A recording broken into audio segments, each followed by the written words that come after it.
Saludos a todos y todas. Estamos transmitiendo el canal de PH en su horario habitual de los miércoles al mediodía, pero esta vez con, digamos, una programación especial, que es desde el COSAPRO 2022 arrancando con el ministro de Salud de la provincia de Buenos Aires, Nicolás Quereplat.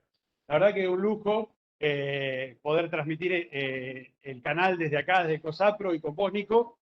Y bueno, para empezar, un poco que nos cuentes y compartir también con los compañeros bueno, que nos manifestaban que querían poder estar, pero por diferentes cuestiones, las guardias, sostener los servicios y demás, no podían venir a Mar del Plata, pero sí podían conectarse desde alguna computadora, desde algún celular y vernos de manera remota. Así que, bueno, preguntarte vos cómo estás viviendo este COSAPRO y, bueno, cuál es un poco la idea, qué reflexiones te traen este encuentro que luego de 2 años de pandemia que no nos hemos podido encontrar, me parece que es absolutamente necesario. Bueno, primero, muchísimas gracias, Juan, y gracias a todos los compañeros y compañeras que están desde los hospitales bancando el sistema de salud, laburando, y que nos acompañan en el día de hoy. El COSAPRO está, la verdad, muy interesante. Tenemos más de 15.000 inscriptos. En el día de ayer tuvimos una jornada especial, la jornada de residentes, que siempre es muy linda, donde presentaron más de 160 trabajos científicos y experiencias, que fue muy linda, que tuvo un espíritu de formación, pero también de innovación, de transformación de las cosas, que fue muy lindo. Se entregaron premios.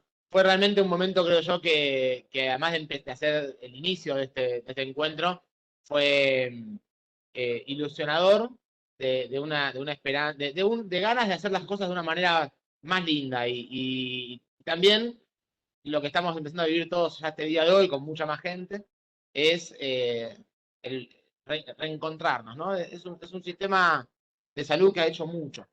Y hoy en este COSAPRO no están participando solamente hospitales o trabajadores de salud del primer nivel, sino que se encuentran a muchísimos que trabajaron en todas las cosas que se hicieron especialmente por la pandemia, ¿no? Los que trabajaron en los CETEC o trabajaron en la campaña de vacunación. Así que ha cambiado ya el sistema de salud, ha cambiado la composición del Ministerio de Salud, de la Secretaría de Salud, de la forma en la que nuestros equipos de salud se relacionan con los territorios, quienes integran los equipos de salud. Ya ha cambiado. Nos estamos encontrando para primero estar orgullosos de lo que hemos hecho. Porque es lindo eso, ¿no? No siempre uno puede estar orgulloso de las cosas que hace. Yo al menos tengo un espíritu muy crítico, no soy de ponerme orgulloso fácilmente, y creo que hemos hecho cosas muy interesantes. No significa eso que no veamos todo lo que nos falta, ¿no? Y más bien es al revés. Con el orgullo de saber lo que pudimos hacer, lo que nos da esa energía para transformar las cosas que faltan. Así que a partir de ahora, de este momento en adelante, los próximos 2 días y medio que quedan del COSAPRO, lo vamos a dedicar sobre todo a discutir las cosas que nos faltan. Y eso es lo más lindo. Porque hemos tenido muchas veces encuentros para charlar de las cosas que hemos hecho y lo bien que lo hemos hecho. Pero están habiendo mesas, espacios de discusión, de charlas, de encuentro, donde con el orgullo de saber lo que hemos hecho bien, estamos discutiendo lo que nos falta hacer. Así que me parece que lo que se auspicia es un acto inicial, digamos. Yo creo que este COSAPRO tiene algo de iniciático. 6 años de suspensión de estos encuentros, que por un lado por una decisión política, ¿no? Del gobierno anterior que no quiso, y luego la pandemia. Entonces cuando reaparecen 6 años después, post-neoliberalismo y post-pandemia. No es el mismo país, no es la misma sociedad, no es el mismo mundo, y no es el mismo sistema de salud. Así que esto que estamos haciendo ahora tiene que refundar el camino que queremos ir para adelante. Exactamente, Nico. Y es interesante pensar esto de los desafíos futuros en virtud de una realidad que ha cambiado en términos sanitarios, y la necesidad de, digamos, que todos y todas participemos de esa construcción de un nuevo sistema de salud. Recuperar todas las subjetividades, las ideas, las metodologías, porque en los hospitales estamos muy acostumbrados a que sabemos qué hay que hacer. Pero la pandemia cuestionó un poco también ese que sabemos qué hay que hacer, tuvimos que ser muy creativos y bueno, dio resultado, tuvimos que que recuperar dimensiones olvidadas prácticamente, la epidemiología por un lado. Tuvimos que repasar epidemiología para poder tener alguna evidencia que nos permitiera anclarnos en algo que nos marcara un norte. Y me parece que estos espacios son muy interesantes para eso, para poner sobre la mesa entre todos, porque sentimos que solos no podemos. Entre todos, construir algo que nos sirva a todos y todas en un escenario complejo. No, totalmente. Los hospitales tienen una historia muy potente y una capacidad de resolver las circunstancias que saben hacer con la técnica y los conocimientos que saben hacer, que son indispensables. La sociedad se estructura alrededor también de los hospitales.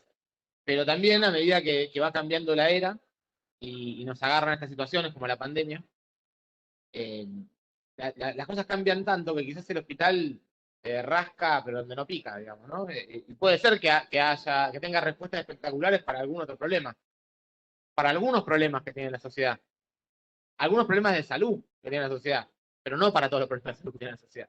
Y para eso tenemos que pensar nosotros.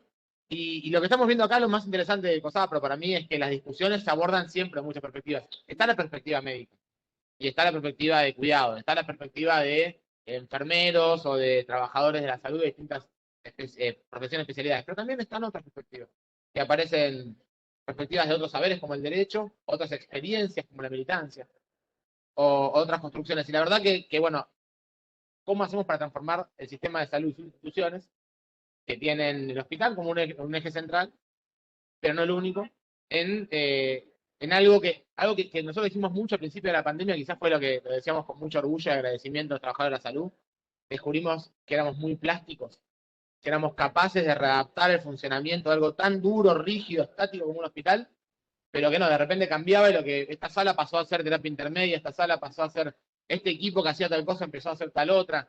Bueno, la plasticidad que tuvo el sistema de salud para poder abordar la pandemia, los hospitales para poder abordar la pandemia, la necesitamos para muchas más cosas, porque sin duda están sucediendo circunstancias que no logramos alojar, contener, atender, tratar, cuidar en el sistema de salud, en los hospitales en particular. Y bueno, me parece que se pone en discusión acá, en este caso, que no es que se inventa acá, pero lo que estamos haciendo es una vidriera. Juntamos todo, lo articulamos, están participando 108 secretarios de salud de los distintos municipios, más los hospitales provinciales, municipales, hay hospitales nacionales que están participando también, hay algunos compañeros y compañeras que vienen de otras provincias a contar sus experiencias, o para simplemente escuchar y quizás también llevar la experiencia de este encuentro hacia otras latitudes. Así que estamos muy contentos, muy esperanzados, esperemos que también en los hospitales lo puedan vivir, aunque no hayan podido venir, y que lo que suceda acá también les ayude a mejorar sus condiciones de laburo.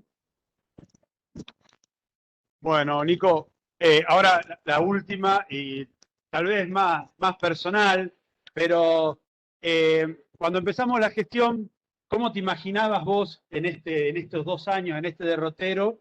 ¿Y qué cosas te sorprendió? ¿Con qué te encontraste? ¿Cómo lo viviste vos estos 2 años de gestión y tu rol actual como ministro? ¿Qué te esperaba de lo que pasó? Imagínate. Nos apareció un virus, qué sé yo. No, pasaron cosas muy buenas que uno sí esperaba, que es tener un gobierno, al menos en la provincia de Buenos Aires, un gobernador que fuera capaz de escuchar, entender, pensar la salud como una prioridad y que no le tengan miedo a hacer las cosas necesarias para generar transformaciones de fondo. Toda la pandemia y todo lo que eso significó en términos de inversión, de centralidad política, hizo que podamos avanzar a una gran velocidad en muchas cosas. Seguramente han quedado muchas otras relegadas que tenemos que tomar mucha fuerza para retomarlas y volver a hacerlas a la velocidad no de antes, sino a la velocidad de la pandemia. Con la velocidad que hicimos las cosas en la pandemia, en las cosas que tuvimos que hacer para la pandemia, es la velocidad que debiera tener el sistema de salud para atender los problemas porque siempre son urgentes e indispensables. Así que tenemos que recuperar eso. Y hay cosas negativas que hay que construir también y discutir, porque no estamos, no suceden las cosas en una cancha que no tiene jugadores, digamos, ¿no? Y que nosotros tengamos una situación, por ejemplo, con el Poder Judicial, tan preocupante, que sigamos teniendo, yo no me imaginaba un medicamento de $2 millones hoy. hace un año y pico cuando había un medicamento de 1 millón y dijimos, bueno, va a bajar. Y ahora hay un medicamento de 2 millones de dólares. Y que te lo siguen poniendo por la vía de los amparos y el apriete o el linchamiento en redes sociales.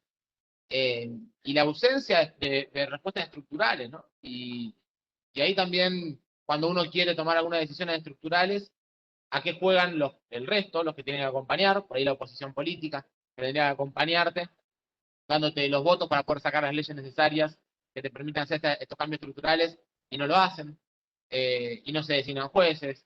Y entonces, bueno, aparece una situación de contexto que quizás uno tiene toda la vocación, la voluntad de hacer transformaciones de fondo indispensables, pero en el juego democrático no se juega solo desde el gobierno, se juega entre todos. Así que también nos pone a repensar el rol netamente político que tiene la salud. La salud está enmarcada en un proyecto político y ese proyecto político que fue el capaz de decir, bueno, suspendemos todo hasta que podamos atender a la gente, podamos garantizar la vacuna, conseguimos la vacuna sea donde sea, toda esa decisión política que se tomó para eso, cuando se quiere tomar para ciertas otras cosas no tenemos alguna posibilidad, y entonces también hay que explicar y decir, no todo es lo mismo, no es lo mismo que tengamos la vocación de efectivamente hacer las transformaciones necesarias para garantizar que el derecho a la salud sea un derecho universal, un derecho que para todos sea de equidad, como logramos hacer con la pandemia.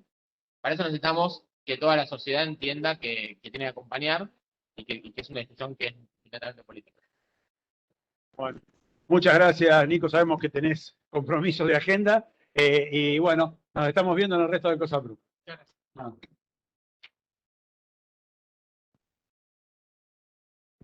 Bueno, pues Nicolás Krepler, nuestro ministro de Salud de la provincia de Buenos Aires.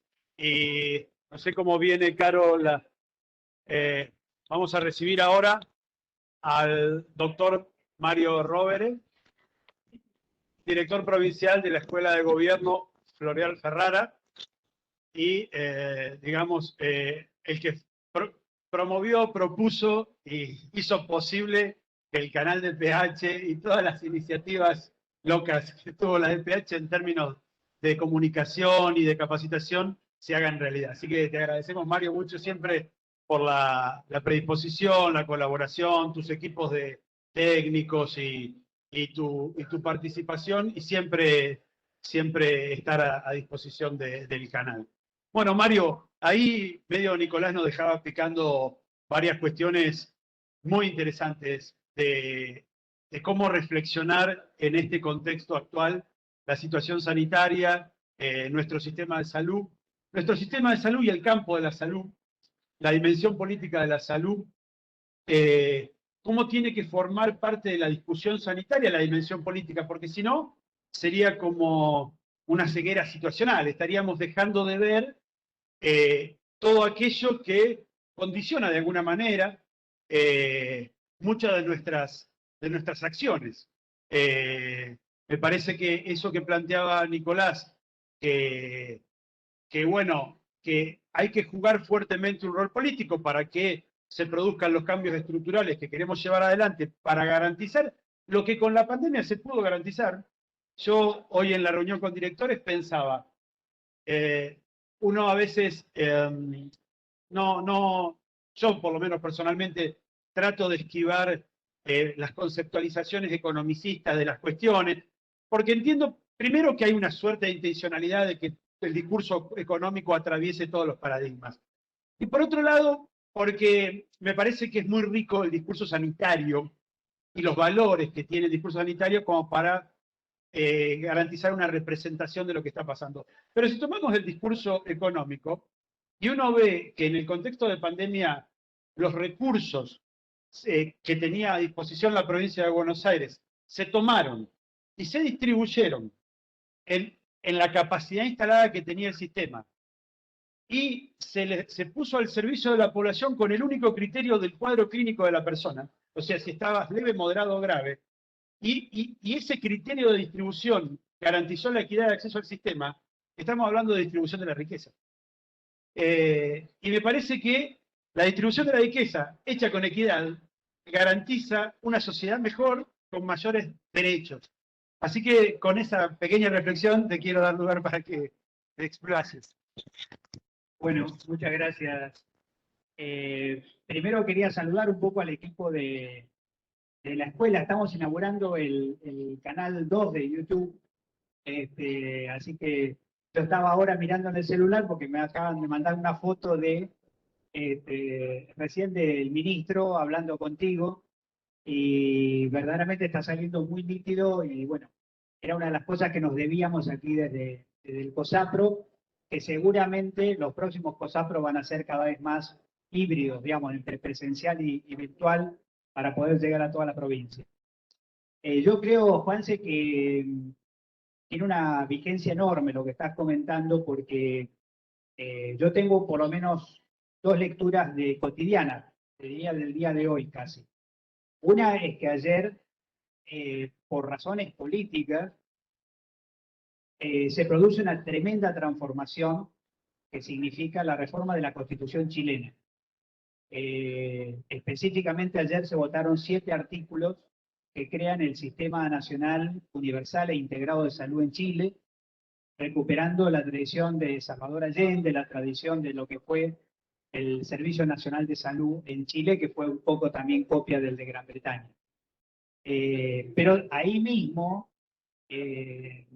5 artículos fueron enviados a revisión por la enorme presión del sector privado chileno, que creció de la mano, digamos, de los seguros públicos, ¿no? Que esa ha sido la gran trampa en la cual nos han querido invitar en los últimos años. Ahora, yo pensaba un segundo hecho que tiene que ver con nosotros directamente. Mi impresión, pero es una impresión, por supuesto, a título personal, es que nosotros hoy estamos atravesando una inflación absolutamente política. Esta inflación no es económica. Esta inflación es política, es una decisión de ajuste del mercado. El mercado ya decidió quién va a pagar la deuda, digamos, y nosotros tenemos que hacer mucho para revertir, porque esto se va a meter adentro de la cocina, dentro de la comida, dentro de la alimentación, y como está aquí, digamos, en backstage, Miriam Gorban no quería dejar de mencionar, probablemente la principal impulsora de toda una reforma en el campo de la soberanía alimentaria. Bueno, la inflación es el más injusto de los impuestos, digamos, que está en este momento atravesando básicamente el derecho a la alimentación de nuestro pueblo. Y también va a afectar los ingresos y la capacidad de compra del propio ministerio. Es decir, que a medida que avancemos este año, digamos, de alguna manera, yo le estaba sacando más o menos la cuenta. Nosotros tenemos un fondo muy chiquitito, que es un fondo para educación en la escuela, que es más o menos un fondo del Ministerio de Educación de alrededor de 1 millón de pesos, digamos. Ese fondo, si no lo ejecutamos, cada día que no lo ejecutamos, perdemos 2.500 pesos, digamos, por no ejecución. Así que yo me imagino que para los compañeros y compañeras que están hoy, digamos, desde los hospitales, pensando si vas a firmar hoy o mañana, bueno, firma hoy, digamos, ahora, digamos, si quieren, suspendemos un ratito, vayan, firmen y vuelvan, digamos, porque así está la situación cuando uno está arriba del 50% de inflación anual. Así que yo veo, porque a veces viste que el concepto de determinación, de determinantes, la gente lo mira como si fuera un problema ideológico, un problema. Esto tiene un aterrizaje salvaje en nuestra cotidianidad. Y lo otro que yo creo que avanzando hacia un sistema integrado de salud, yo creo que hay dos cosas que yo elegiría siempre, digamos, para poner primero. Una claramente es la economía política de la salud y la otra es el tema de la fuerza laboral de salud, porque nosotros somos un sector que básicamente son servicios de personas para personas. Y este COSAPRO me parece que nos ha puesto en un escenario increíble, porque, digamos, solamente la jornada de residentes del día de ayer mostró, digamos, estábamos cerca de 1.000 residentes participando, sobre 6.000, o sea, podríamos decir que 1 de cada 6 residentes estuvieron aquí efectivamente y reunidos alrededor de la investigación, reunidos de la documentación de experiencias. Así que yo creo que también se constituye en un hecho político el hecho de tener, digamos, movilizada la fuerza laboral en salud en nuestra provincia. Tal cual, Mario. Me parece que incluso ese es el acumulado que nos va a permitir ir generando transformaciones. Cuando, digamos, los medios de comunicación te presentan una sociedad desideologizada, mediatizada, inmediatista, hay 1000 residentes que son jóvenes, profesionales, trabajadores de la salud, de diversas disciplinas y diversos campos de la salud, que están construyendo y que están pensando y que se están formando en tanto esto que vos bien planteabas, Mario, que es personas que atienden personas, que asisten personas. Me parece que va por ahí la transformación.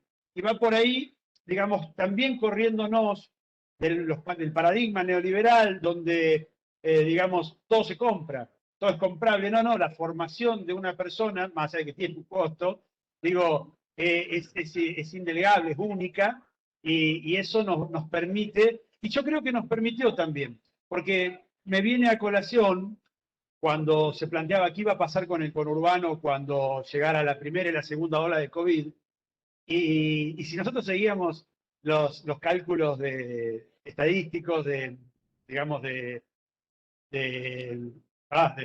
bueno, no me sale la palabra, se me va a salir, de ver los futuros escenarios de probabilidades, sería la palabra.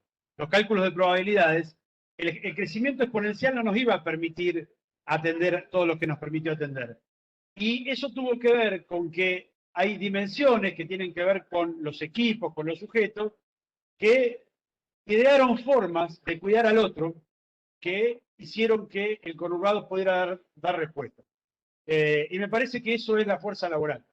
Y es un lugar donde tenemos que seguir trabajando fuertemente. Y bueno, y de hecho, la escuela, que esto estaría bueno que si lo cuentes también nuevamente, pero siempre hay que remarcarlo, se puede hacer formación en crisis, se puede hacer formación en contextos desfavorables, y son conocimientos que, digamos, que uno después se los apropia mucho más fácilmente porque fue, digamos, el aprendizaje y en la acción.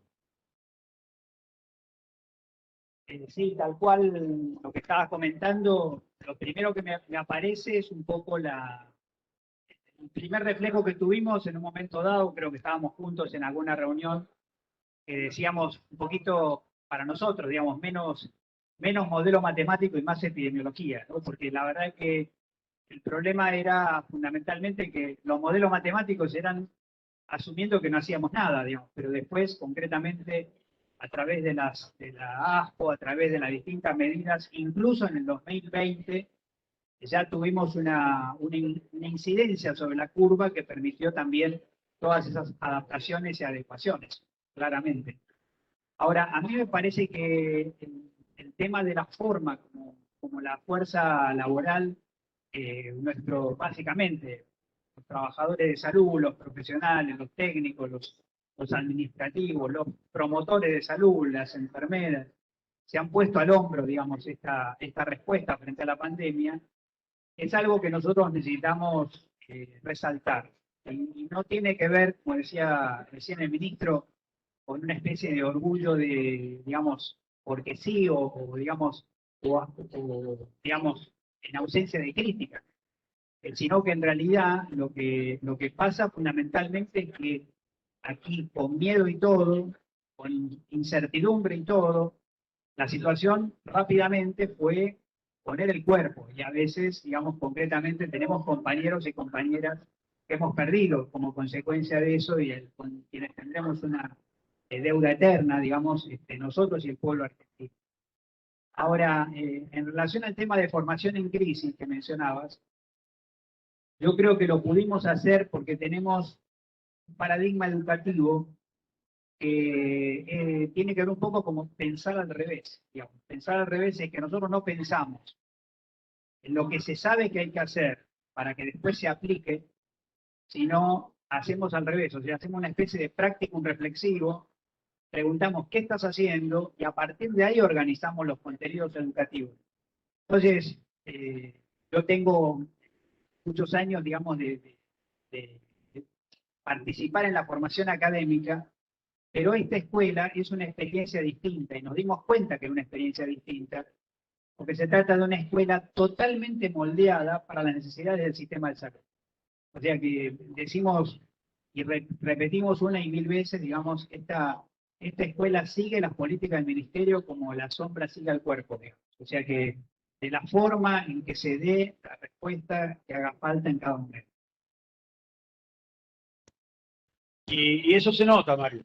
Se nota porque la escuela capilarizó en sus efectores asistenciales. O sea, hoy cada hospital provincial tiene un desarrollo en términos de formación y capacitación en servicio, ateneos clínicos, planificación estratégica de sus acciones, que tienen su núcleo en lo que se desencadenó a partir de la Escuela de Gobierno Floreal Ferrara. Yo creo que es muy interesante cómo se fueron dando las cosas. Para poder reflexionar sobre eso, para poder consolidarlas y para poder enriquecerlas hacia el futuro. Yo sé que se viene trabajando muy fuertemente en la idea de la universidad provincial. Yo creo que ya tiene escala de universidad la escuela, tal vez le falte la acreditación formal, pero ya es una universidad de la salud, y de la salud pública, obviamente. Creo que la rectoría que se instituyó desde el ministerio hacia las políticas es la misma rectoría que la escuela instituyó hacia la formación sanitaria, porque incluso tenía que ver no solamente en los provinciales, sino en los otros efectores. Participaron de la diplomatura directores de hospitales municipales, y aparte de los provinciales, ahora estamos por los jefes de servicio. Me parece que es un pilar clave para la transformación del sistema de salud. Así que, bueno, vamos por ahí. Y bueno, te agradezco muchísimo, Mario, la participación y bueno, sigamos disfrutando del COSAPRO.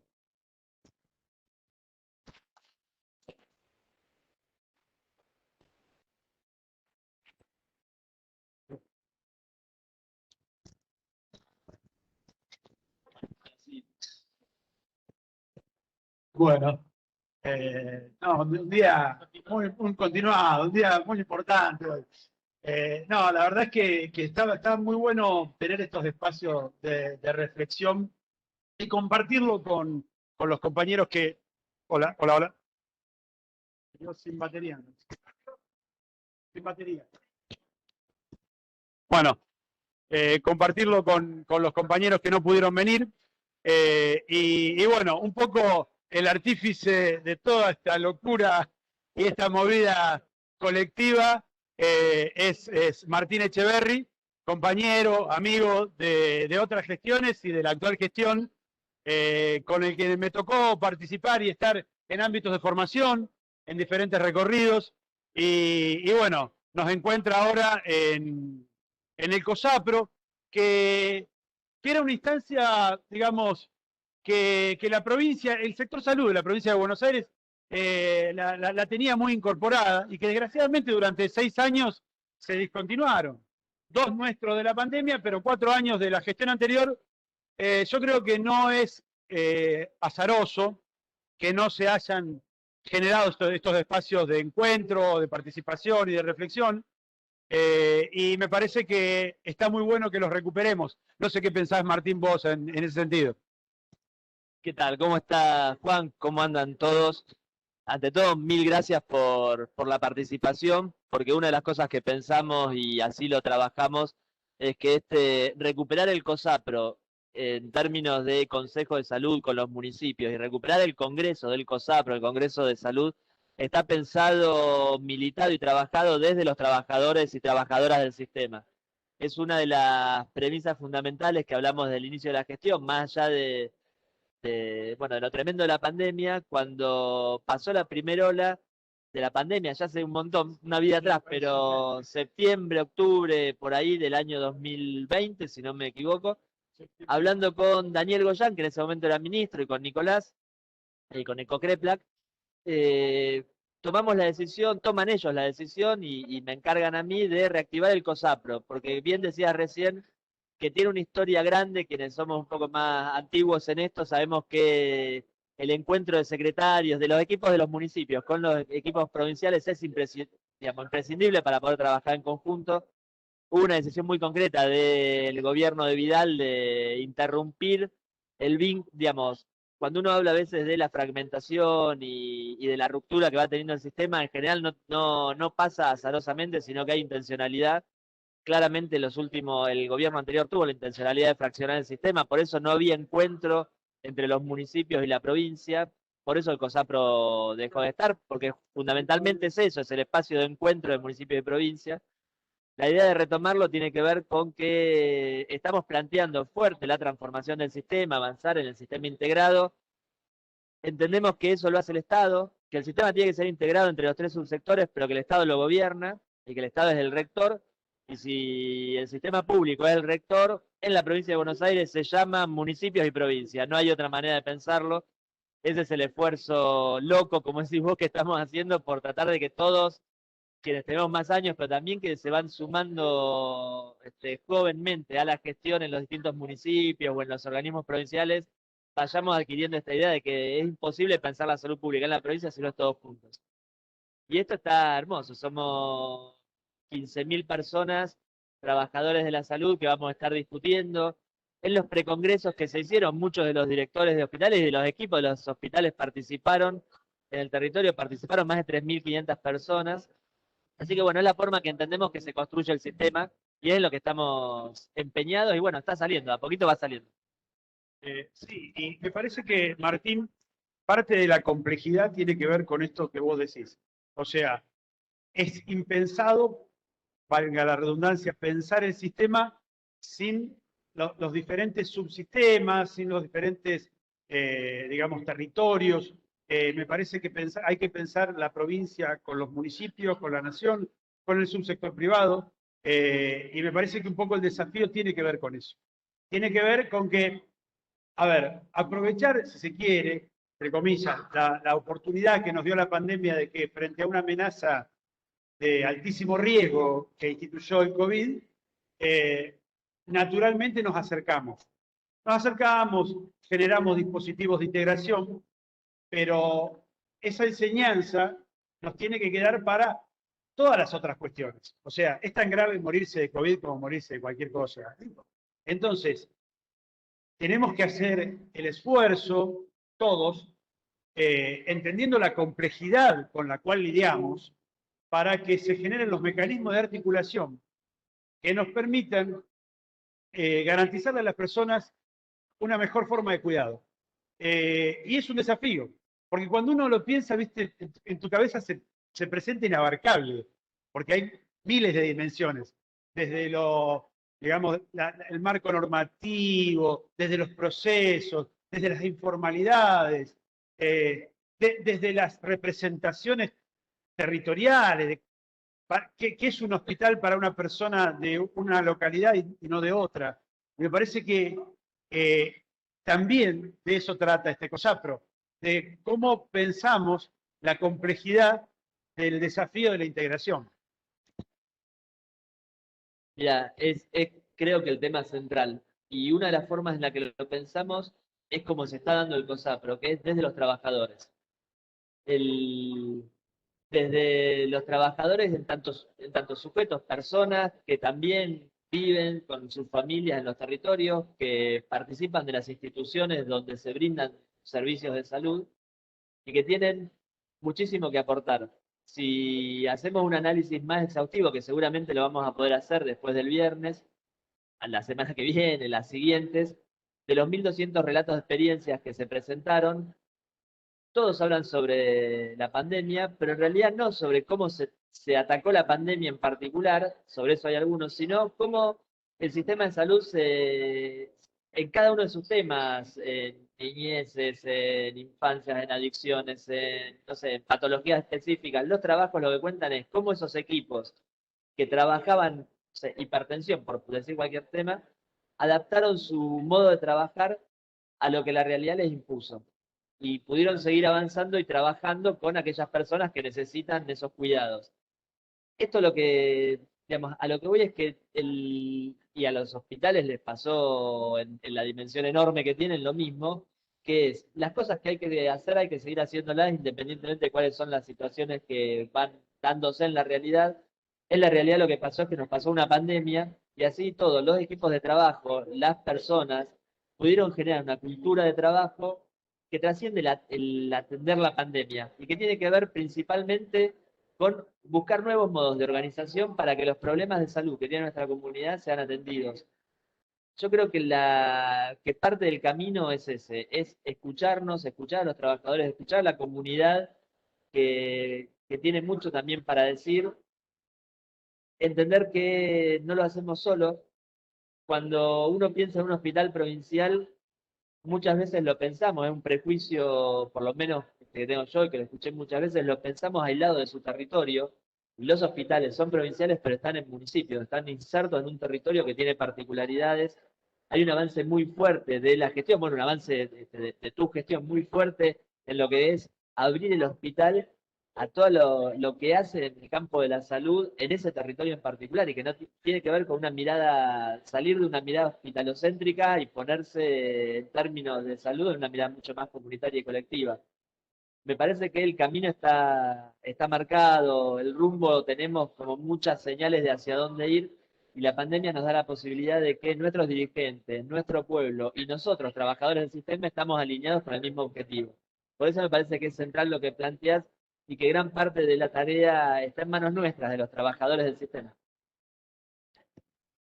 Tal cual, Martín. Y me venía a la cabeza una cuestión que hoy planteó Nicolás en el desayuno, que es no solo todos los trabajadores, la comunidad, digamos, participando de la construcción y de los procesos, incluso tolerando la diversidad, no solo tolerando, asumiendo las diversidades, donde evitar la homogenización, evitar esto es lo que hay que hacer. Porque en los hospitales sabemos mucho, o sea, somos muy prácticos para decir lo que hay que hacer. O sea, es raro que un hospital se quede inmóvil frente a una situación, algo hace.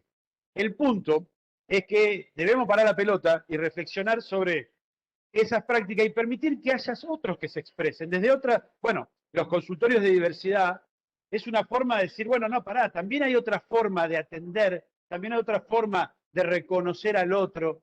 Y me parece que el desafío está en salir a la comunidad y también a, digamos, poder que nuestro sistema de salud represente todas las diversidades que somos como sociedad, como colectivo, y que creo que vamos en ese camino. Pero implica, digamos, ceder poder. Y ceder poder a los que, digamos, de alguna manera conducimos procesos es un desafío. Implica también algún nivel de deconstrucción, porque venimos construidos de modelos muy positivistas, muy, digamos, normativos, donde cuesta pensar que esto que vos decías, que juegan otros, que los hospitales están insertos en municipios, y eso implica una tensión necesaria, porque se juega el juego político. Una cosa que planteamos fuertemente es que nosotros vinimos a devolverle la política a la salud, porque el peor crimen que se hizo con la salud es despolitizarla, porque no hay dimensión más política que la salud, la definición de qué se va a hacer para mejorarle la vida a las personas. Así que me parece que un poco de todo esto es esto que vos decís, es que este COSAPRO esté construido de abajo hacia arriba, de los trabajadores, los pre-COSAPRO, que permitieron ir ya generando el terreno para que se puedan dar estas discusiones. Así que bueno, la verdad que felicitaciones por esta organización, excelente, hasta ahora viene fantástico, nosotros acá muy cómodos en el stand del PH. Bueno, gracias Martín. Muchas gracias. No, muchas gracias, Juancel. Digamos, la verdad que es un esfuerzo enorme de todos los que están participando. Hay gente que dejó mucho para poder venir y estar y presentar su stand o hacer su charla.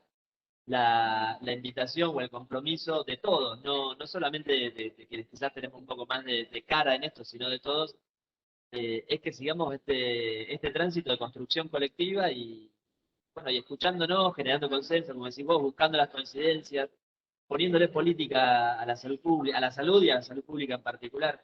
Así que, bueno, a seguir. Bueno, Chao. gracias, Martín.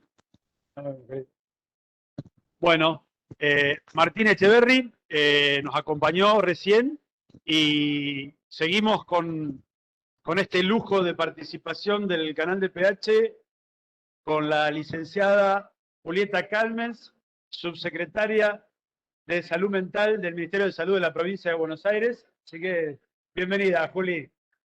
¿Cómo andas? Bien, bien. Acá haciendo el canal de PH en vivo. Esta es una edición especial, es un lujo que nos damos cada tanto.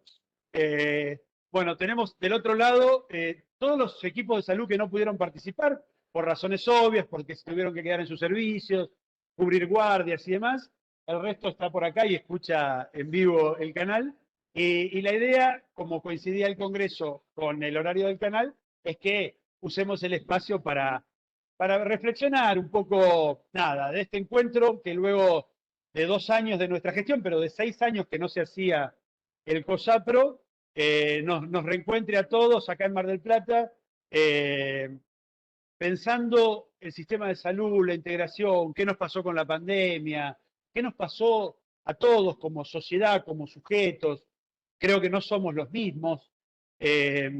Recién pasaba Nicolás, Mario, Martín, y un poco la reflexión tenía que ver con que, bueno, hacia dónde vamos como colectivo sanitario, en un contexto complejo, en un contexto político, digamos, con ciertas particularidades que tenemos que necesariamente que incluirlo en el análisis, porque si no, digamos, no podemos leer la realidad de manera tal que podamos intervenir.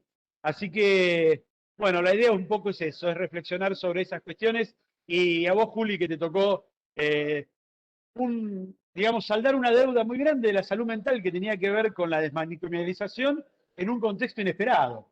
O sea, ¿cómo hacemos con eso cuando en el medio había una amenaza biológica? Y bueno, ¿cómo fue esa experiencia, Juli? Bueno, buenos días a todos.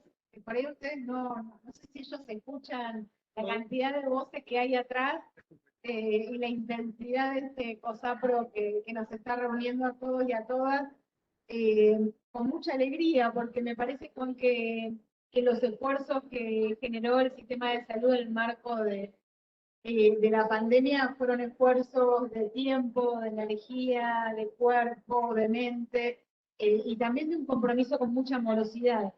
Y me parece que eso es también lo que nos permite hoy poder darnos el tiempo y el lugar para procesar lo que vivimos, pero también para poder poner en primer lugar aquellos temas que eran agenda antes de que nosotros llegáramos, ¿no? A asumir las funciones, las deudas del campo sanitario con el pueblo, en este caso de la provincia de Buenos Aires, y que algunas, sin embargo, en la pandemia pudimos avanzar, como son, como vos decías, las reformas en salud mental en los hospitales neuropsiquiátricos en contextos tan extraños y tan difíciles como una pandemia, que puso a prueba también el carácter solidario del sistema de salud, ¿no? Porque en ese momento, bueno, el primer reflejo era derivar a los hospitales neuropsiquiátricos justamente todas las personas que estaban internadas en los generales para hacer espacio, una preocupación, una necesidad comprensible, y nos permitió hablar con los compañeros y con los colegas de qué se trataban esos lugares que llamábamos hospitales y que se trataban más bien de grandes asilos con un número inmenso de seres humanos abandonados en materia de salud y en materia de derechos en general. Esa reforma que estamos impulsando y que en el contexto de la pandemia nos permitió poder avanzar y compartir un problema, dinamiza todo otro conjunto de procesos. Acá en este pasillo donde estamos hay uno de los stands dedicado a un programa que se llama Infancias y Juventudes, Cuidados y Atención en Salud Mental. Es uno de los grandes temas olvidados también de la salud mental de nuestra provincia, pero debería de Argentina. Entonces, conocido de la reforma en salud mental de nuestra provincia, tiene también otro montón de capítulos que hacen a que podamos incluir en los cuidados y en la atención de la salud mental sectores de nuestro pueblo que históricamente no estuvieron pensados, previstos bajo formas de cuidado y atención. Yo diría que las infancias y las juventudes son también otro de esos colectivos con los que hay una gran deuda y que el contexto de la pandemia, como decíamos, también pone en evidencia que, bueno, que es un tiempo histórico donde necesitamos también, por un lado, agradecer a los niños y a los jóvenes que dejaron de ir a la escuela para poder cuidarnos a todos, eh, y también para acompañar a los jóvenes en un tránsito que, bueno, tal vez les fue también difícil por el momento de la vida en que esta pandemia les tocó. Entonces, es un momento donde también volver a pensar qué es salud, qué es cuidados, cuáles son las formas en las que hacemos eso, y bueno, por eso quería incluir también el tema de niños y niñas. Y yo pensaba, hoy también surgió en otra mesa, que nosotros tenemos que mirar el colectivo de la salud mental. ¿En qué sentido? Que el colectivo de la salud mental es disruptivo, naturalmente, por la conformación del sistema de salud, pero esa disrupción marca un horizonte. O sea, la lógica del cuidado es una lógica que es inherente al padecimiento, porque si vamos exclusivamente al dolor, o a la herida, o a la cosa biológica rota, necesitamos la acción mecanicista de resolverlo. Pero cuando vamos al padecimiento, donde la dimensión subjetiva está muy intrínseca, la salud mental tiene respuesta. Entonces, las otras disciplinas, que hay muchas que la asumieron, por ejemplo, la maternidad la maternidad y las infancias, que venían desde una intervención muy biologicista, el desarrollo de los niños y niñas, o los problemas digamos, de las mujeres, a, digamos, la cosa integral del binomio madre-hijo, del parto respetado. Digo, y eso podría aplicarse en todas las dimensiones de intervención de nuestros hospitales que están construidos en términos de especialidades. Hoy surgió del trauma, dice uno, yo soy traumatólogo. Pero si uno piensa en las fracturas en la tercera edad, de cadera, que es un problema muy grave sanitario, una fractura en la tercera edad, que es un problema traumatológico, tiene una connotación social, emocional, psicosocial, porque, digamos, se desordena la vida de la persona, la imposibilita, se deteriora, su familia. La fractura se produjo por la fragilidad propia del envejecimiento. Digo, empezar a recuperar dimensiones que no entraban en la discusión. En la fractura de cadera era una prótesis de cadera. Y no es así. Digo, nos podemos pensar desde el lugar que quieras, pero cuando en el medio hay un sujeto, esa subjetividad aflora. Incluso el recorte, la objetivación del sujeto es una ceguera. Porque no es una soberbia, es una ceguera, porque vos al no poder verlo, no podés intervenir sobre las otras dimensiones. Que en la pandemia fue lo único que teníamos, que era cuidar de la gente. ¿Cómo? No sé, cuidarlo. Así que me parece que estamos muy atentos a lo que hace. Bueno, de hecho, ahí vi que el pabellón que cerramos ahora se constituyó en un centro de capacitación. Y eso es transformador, es increíble. Así que bueno, contanos cómo es eso. No, me interesa mucho lo que decís, porque también en la pandemia fue un gran aprendizaje. Cuando nosotros empezamos a ver que la salud mental también tenía un papel que cumplir en el marco de la pandemia y de los cuidados, confirmamos inmediatamente, que los trabajadores de la salud necesitaban ser cuidados, no en un aspecto biológico, sino, no sé, decimos esa palabra emocional, es una palabra medio rara, ¿no? Pero bueno, vos decías la subjetividad, digamos, otro aspecto que no hace a nuestro organismo. Incluso el cuerpo podría ser también un territorio que no es el organismo y que involucra la subjetividad.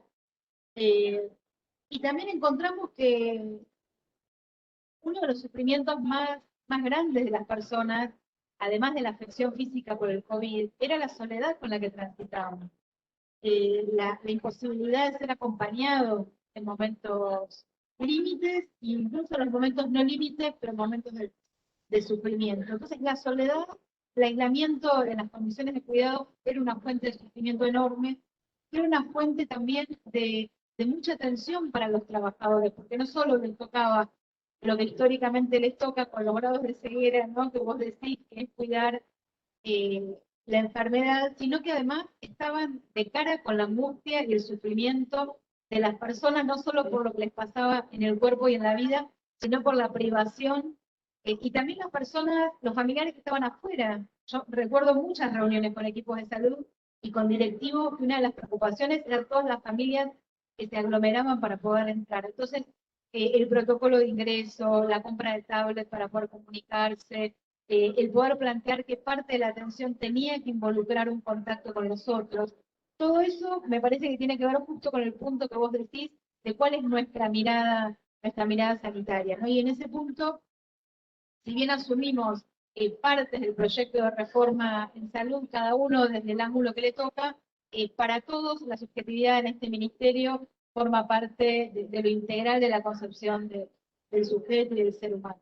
Y otra cuestión que es indicadora de esto, muy interesante, en los hospitales generales estamos abriendo espacios no solo para la internación y la cama, sino espacios donde puedan estar los usuarios.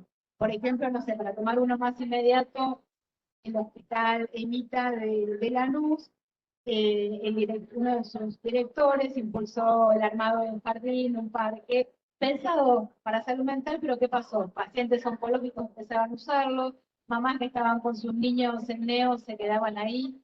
Es decir, poder también hacer que los hospitales contengan hasta incluso en sus diseños, en sus espacios, formas de hospitalidad para eso otro que no es la afección biológica, forma parte también, me parece, de lo que en esta etapa tal vez podamos desarrollar e impulsar cada vez más. Tal cual. Me parece que la síntesis sería que el hospital recupere la hospitalidad. Porque como que quedaron disociadas los conceptos.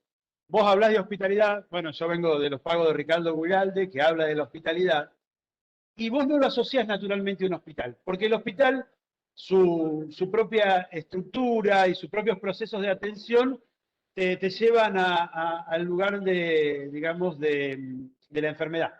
Y si se puede recuperar la hospitalidad, que tiene que ver mucho más con la subjetividad, me parece que vamos a hacer hospitales, digamos, más centrados en las personas, más humanizados. Así que por eso miramos fuertemente lo que hace la SUBSE de salud mental, que la verdad bueno, que nosotros, digamos, estamos felices de compartir el mismo proceso de trabajo. Así que te agradecemos un montón, Juli. Muchas gracias por estar.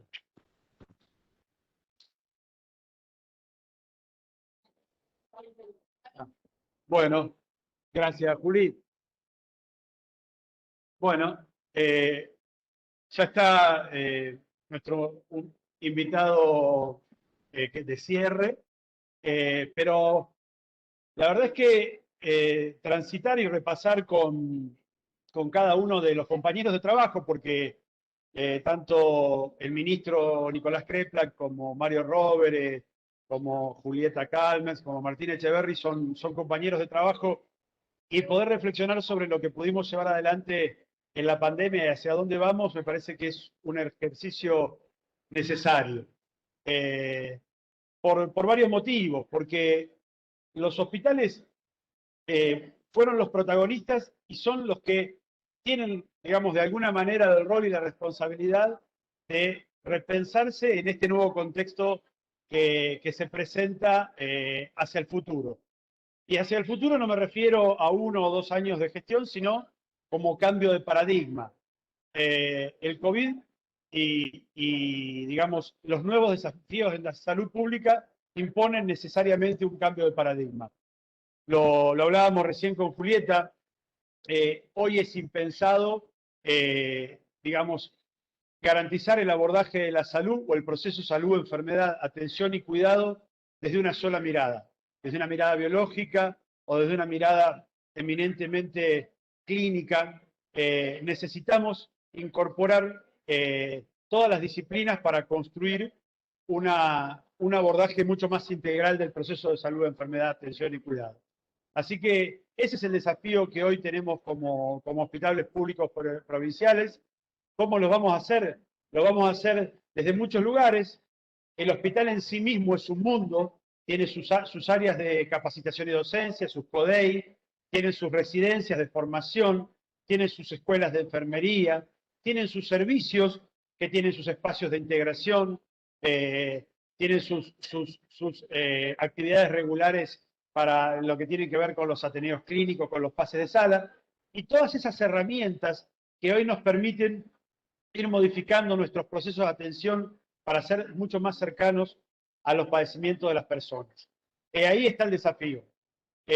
No depende de un director de un hospital, no depende de un jefe de servicio, no depende exclusivamente de un ministro, depende de que todos y todas pongamos en discusión el modelo de salud que queremos. Y ahí veo que está llegando el doctor Daniel Goyan, ex ministro de Salud y diputado nacional.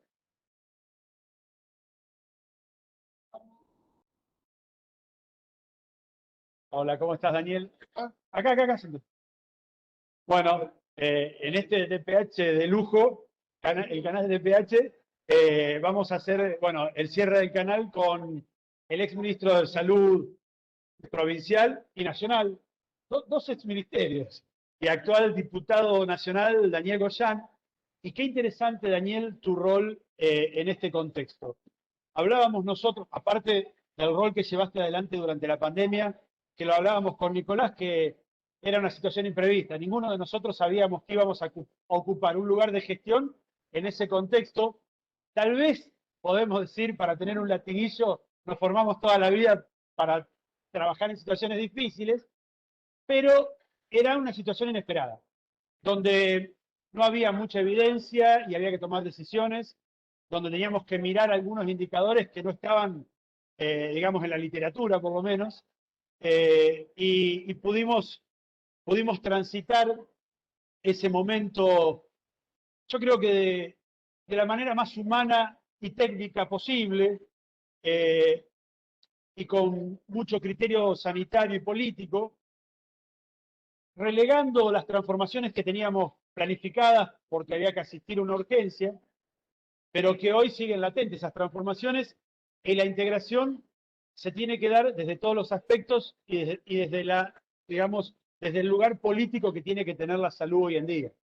Y me parece que tu lugar como diputado nacional es un lugar trascendental para dar la discusión política sanitaria en una discusión más grande que siempre tuvo a la salud como en un costado, y se metían los paradigmas económicos como los trascendentes, y yo creo que la voz que vos representás en ese lugar hoy es la más legítima de todas, en una opinión personal. Bueno, hola, buenos días a todas, a todos. Sí, yo creo mucho en las construcciones colectivas, ¿no? Es decir, en donde un número de gente que necesariamente en algún momento tiene que ser grande, tiene que ser importante, en calidad y en cantidad. Calidad me refiero en cuanto a participar con conocimiento, y generando y formando y aprendiendo de qué es lo que hay que hacer, y en cantidad. Necesitamos una masa crítica fuerte porque los cambios profundos de la sociedad, y en este caso cambiar un sistema de salud, modificarlo para mejor, además de tocar intereses económicos, tiene una cuestión que es absolutamente cultural.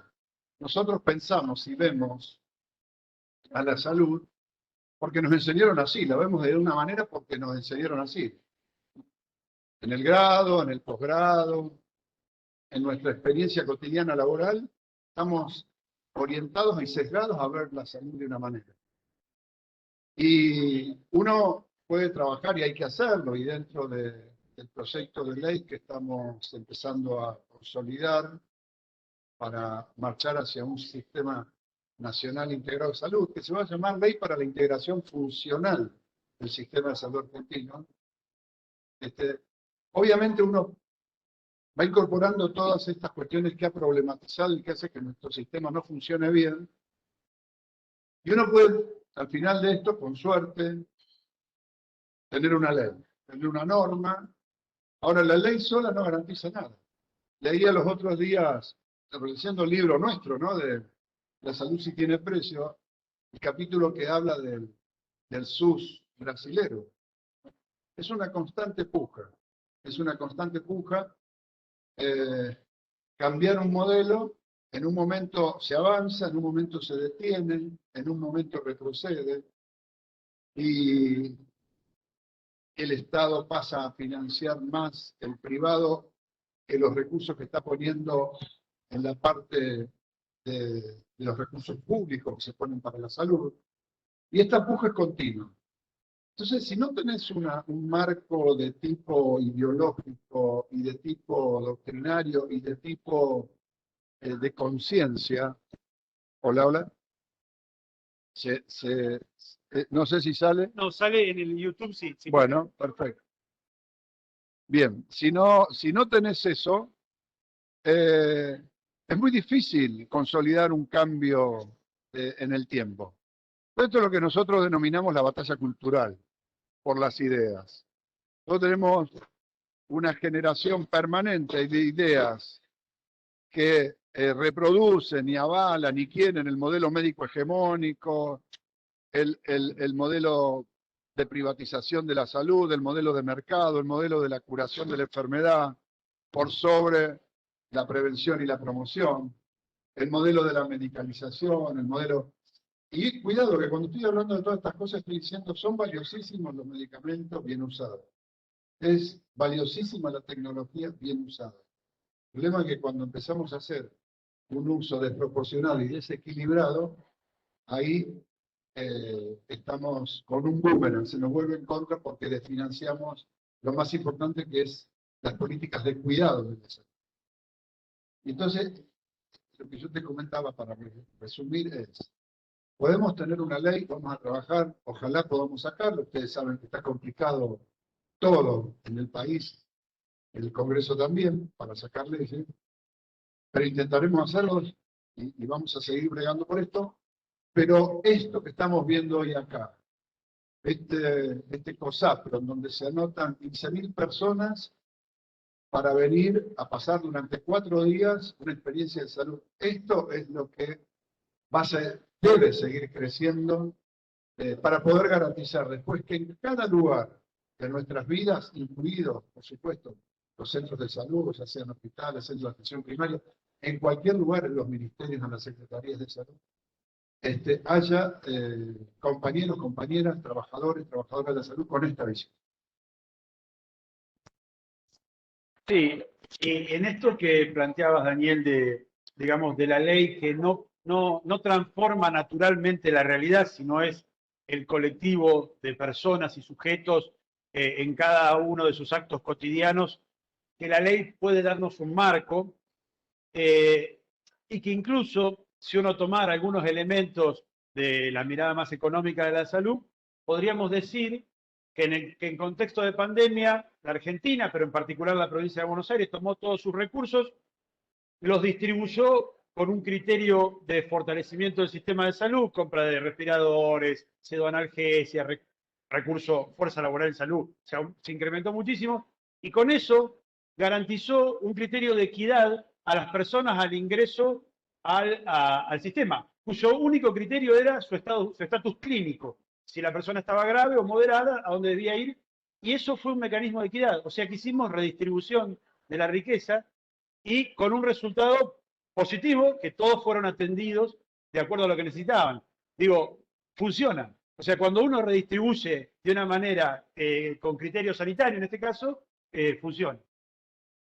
Sí, claramente, funcionó y los números están a la vista cuando se puede demostrar con total claridad en la provincia de Buenos Aires que no hubo diferencias ni en la tasa de morbilidad ni en la de mortalidad de pacientes y personas con COVID.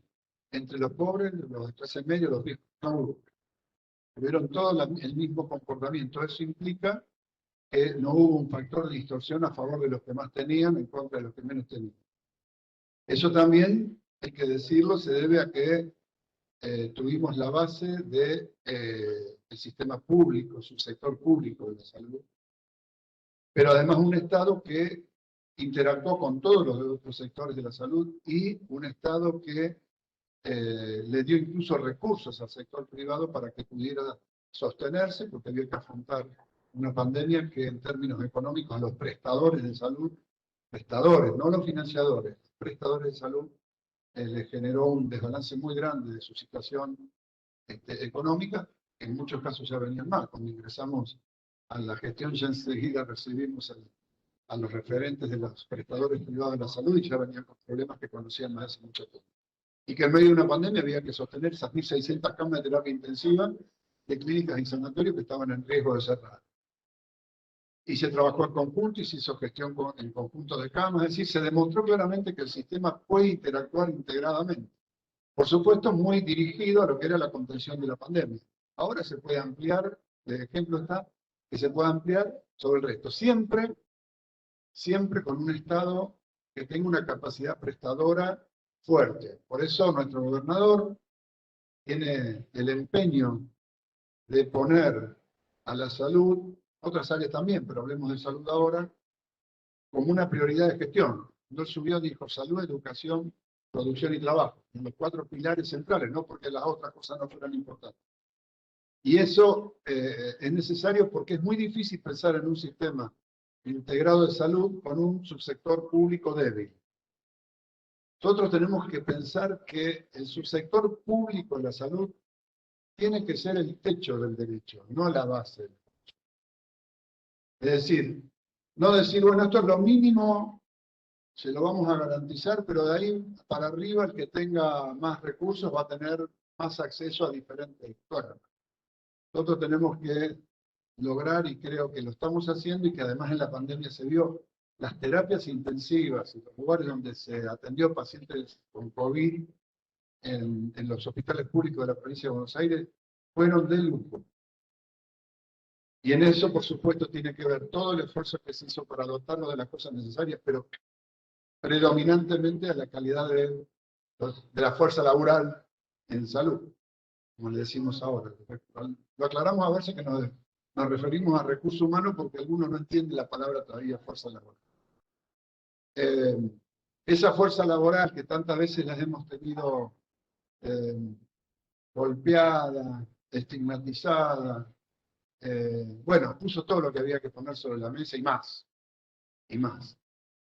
Y eso refrenda una vez más que, miren, yo siempre cuando empiezo las charlas digo, vamos a ser muy críticos del sistema de salud argentino. Pero antes que nada le quiero aclarar que si a mí me pasa algo en salud, quiero estar en la Argentina. No quiero estar ni en Estados Unidos, ni en Colombia, ni en Brasil. Porque muchas veces no valoramos lo que tenemos, ¿no? Hay que mejorarlo claramente. Pero valoremos que acá, a partir de Carrillo, subsistieron esos hospitales públicos que con todos los problemas que sabemos, siempre están ahí para atendernos. Esos centros de atención primaria que con todos los problemas que sabemos, siempre están ahí para atender, para dar respuestas, para resolver. Hay que fortalecer un sistema, hay que fortalecerlo. Y también les voy a decir una cosa, no es cuestión de poner más plata, es cuestión de terminar con lo que se están llevando rentas extraordinarias del sistema de salud argentino. Un tema que hoy se está discutiendo para otras áreas.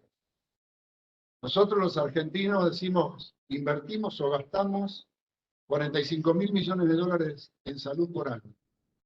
Invertimos cuando fueron a prestaciones de salud que le sirvieron a la población. Cuando se quedaron en ganancias extraordinarias, en circuitos administrativos que no tienen ningún sentido, en circuitos de marketing que no tienen ningún sentido, pero que figura como que es un gasto en salud, y fue para sostener la propaganda de tal empresa, pero cuenta como gasto en salud. Cuando nosotros separamos la paja de trigo, vemos que se nos están yendo probablemente entre 10 y 15.000 millones de dólares, es decir, entre un 30% de ese dinero a lugares que no son prestaciones de salud. Entonces el dinero está. Es más, si nosotros hoy ponemos más dinero en salud a nivel de presupuesto, inmediatamente te lo esterilizan estos grupos que tienen capacidad de sacar rentas extraordinarias del sistema. Al día siguiente que tenés más presupuesto, tal corporación dice mandarle la planilla nueva de precios porque tienen más plata. tal industria farmacéutica te dice, mandale la planilla nueva de precios, que estamos ganando el 600%, le podemos sacar 100% más, vamos a ganar el 700%. Y son números reales, 700%. De los medicamentos comunes, de los medicamentos de alto precio, la rentabilidad llega al 30.000%. 30.000 y hasta algunos 40.000%. Así 400 veces más lo que cuesta su investigación, desarrollo y producción. Entonces, cuando vemos nosotros también, ¿no? Y hablo de los prescriptores, principalmente los médicos, que cuando nosotros prescribimos el medicamento de una droga, el más caro, estamos desfinanciando nuestro propio bolsillo de trabajadores de la salud. Estamos desfinanciando el sistema, estamos desfinanciando, por supuesto, los servicios de salud para la población. Entonces, es lo que yo te decía antes, la batalla cultural es entender, para mis colegas médicos, y con todo respeto, que cuando dan la droga más cara diciendo que esa es mejor, sin ninguna evidencia de nada, están desfinanciando su propio salario, el propio sistema de salud. Y si es por el viajecito o el congreso que le pagan, les quiero avisar que con el salario que podrían cobrar, si no hiciéramos esto y ahorráramos 3.000 millones de dólares, nos pagaríamos nosotros el viaje y nos sobraría plata. Entonces, esto hay que discutir también. Por eso yo digo, no es cuestión de tener una ley solo. Es cuestión de generar conciencia y que todos y cada uno de los que formamos parte de este sistema empecemos a hacer lo que hay que hacer.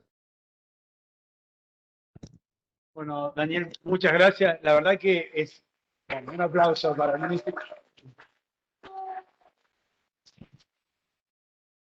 Qué importante es tenerte en este rol, porque hay que decir estas cosas. Hay que decirlas digamos, desde nuestra mirada, para que sea comprensible por todos, porque parece evidente cuando uno te escucha, pero cuando se mezclan con otras discusiones queda como algo marginal. Y esto que vos decís es clarísimo, o sea, que haya, digamos, hay una disputa fuerte por la renta de salud, por el financiamiento de la salud.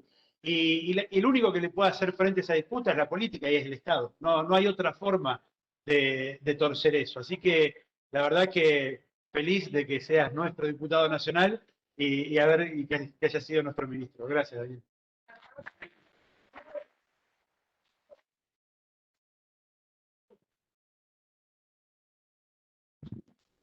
Bueno, saludamos a todos y se terminó el canal. Nos vemos el próximo miércoles a la misma hora.